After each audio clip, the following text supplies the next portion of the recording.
Hey kids, this is Ivan. How you doing? It is day 25 of RPG A Day 2020. And our prompt for today is lever.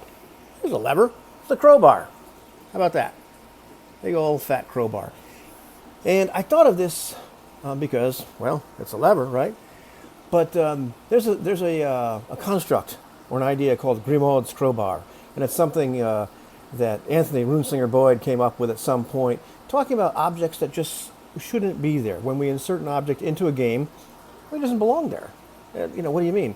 Well, in the book, I think it's 20 Years After by André Dumas, the guy that wrote the Three Musketeers, there is a scene where a door gets locked and Grimaud, the lackey of one of the musketeers, he needs to get in this room. Something heinous is going on, and he all of a sudden spies a crowbar. Just happens to be laying in the hall, and he uses the crowbar to break into the room.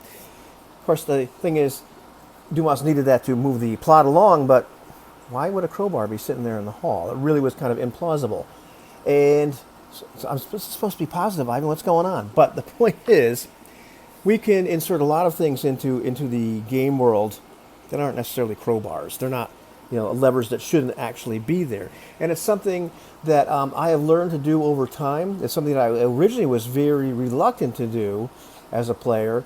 And I realized, over time it's not that big of a deal. And I can really move the games along, move the experience along, make it a little bit richer, and not really do anything wrong. And in fact, do a lot of stuff right. The idea being simply that we insert something that's genre appropriate into the environment instead of constantly asking the game master, well, is there a cup on the table? Is there this? Is there, I don't know, is there a tire iron in the trunk of this car? Whatever. We just say, well, I look around for something like a tire iron, or I go pick up the glass on the table, that sort of thing, and life goes on. And we use things in the environment, interact with things in the environment that should be there. And every once in a while, the game master may say, well, there isn't actually a tire iron in the trunk. I wonder why. And then that becomes kind of interesting. As long as we're not inserting a crowbar into the equation, something that simply shouldn't be there, it's a great technique. It's a great way to play the game without inserting authority that you don't necessarily have as a player. And of course, this treads a little bit into my own bias and preferences, but there's a lot of games I like to play where the players have control over what their character does, says, thinks, feels, all that kind of stuff.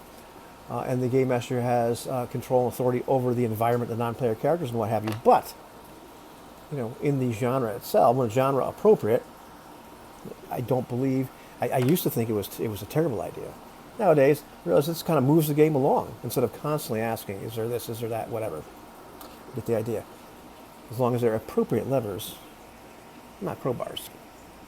Have a good one, kids. I will talk to you later. And hopefully the volume on this one was better than last time. I'm not sure what happened, but oh well.